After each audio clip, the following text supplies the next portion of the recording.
Alhamdulillah, hamdan katsiran tayyiban mubarakan fi kama yuhibbuna rabbuna wa yarda. Asyhadu an la ilaha illallah wahdahu la syarikalah wa asyhadu anna Muhammadan abduhu wa rasuluhu alladzi la nabiyya ba'da amma ba'du.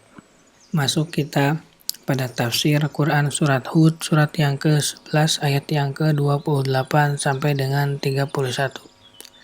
Ayat yang ke-28, A'udzubillahi minasyaitonirrajim. Qala ya qaumi araitum in kuntu ala bayyinati min rabbi wa atani rahmatan min indi fa ummiyat alaikum anulzimukumuha wa antum laha karihun.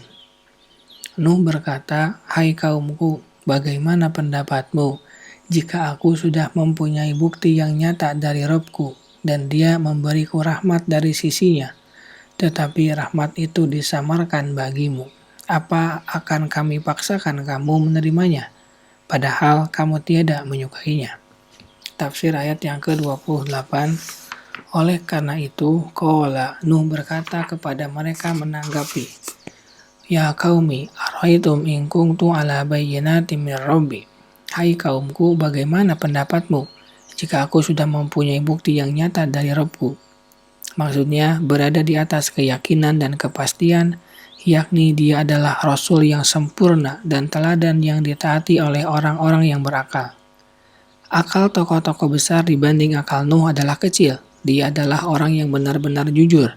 Maka jika dia berkata, sesungguhnya aku mempunyai bukti yang nyata dari Rabbku, cukuplah ucapan ini sebagai bukti dan saksi atas kebenarannya. Watani rahmatan min indih, dan dia memberiku rahmat dari sisinya. Maksudnya, dia memberiku wahyu, mengangkatku menjadi rasul dan memberiku nikmat hidayah. Fa'umiyat alaikum, tetapi rahmat itu disamarkan bagimu. Maksudnya tidak jelas bagimu dan dengannya kamu bermalas-malasan. Anuzimu kumuha, apa akan kami paksakan kamu menerimanya? Maksudnya, apakah kami akan memaksamu atas sesuatu yang telah jelas bagi kami sementara kamu masih ragu padanya dan kamu tidak menyukai sehingga kamu berusaha menolak sesuatu yang aku bawa? Itu semua tidak merugikan kami dan tidak menodai keyakinan kami sedikit pun. Ucapan dan dustamu atas kami tidak menghalangi kami dari sesuatu yang kami imani. Paling-paling ia justru menjadi penghalang bagimu yang mengakibatkan adalah kebatilan.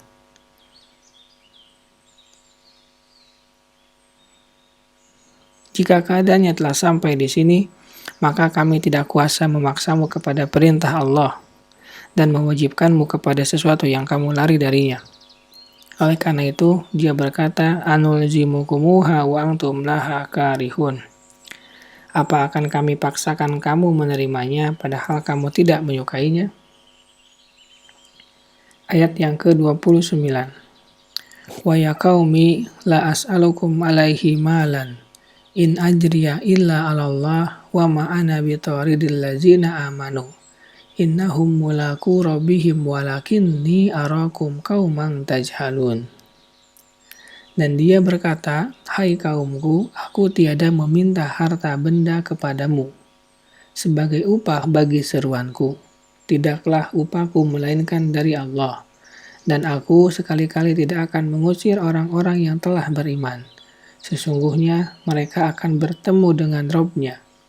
Akan tetapi aku memandangmu sebagai kaum yang tidak mengetahui.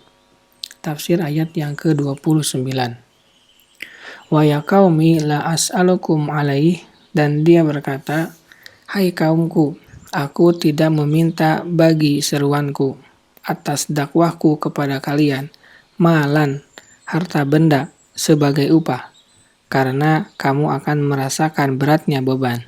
In ajriya illa 'alallahi, tidaklah upahku melainkan dari Allah. Dan sepertinya mereka menuntut pengusiran orang-orang mukmin yang lemah. Maka dia menjawab mereka, wa ma ana bitaridil ladzina amanu, dan aku sekali-kali tidak akan mengusir orang-orang yang telah beriman. Tidak layak dan tidak pantas bagiku untuk melakukan hal itu.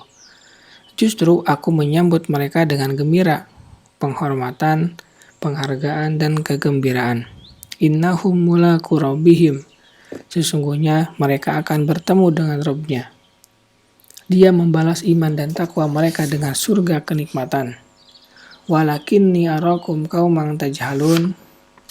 Akan tetapi aku memandangmu suatu kaum yang tidak mengetahui, di mana kamu menyuruhku mengusir wali-wali Allah dan menjauhkan mereka dariku, di mana kamu telah menolak kebenaran, karena mereka adalah para pengikutnya, di mana kamu berdalil atas batilnya kebenaran dengan ucapan, sesungguhnya aku hanyalah manusia biasa sepertimu, dan bahwa kami tidak memiliki keutamaan atasmu. Kita lanjutkan pada bagian berikutnya. Subhanaka Allahumma wa bihamdika asyhadu an la ilaha illa anta astaghfiruka wa atubu ilaik. Assalamualaikum warahmatullahi wabarakatuh.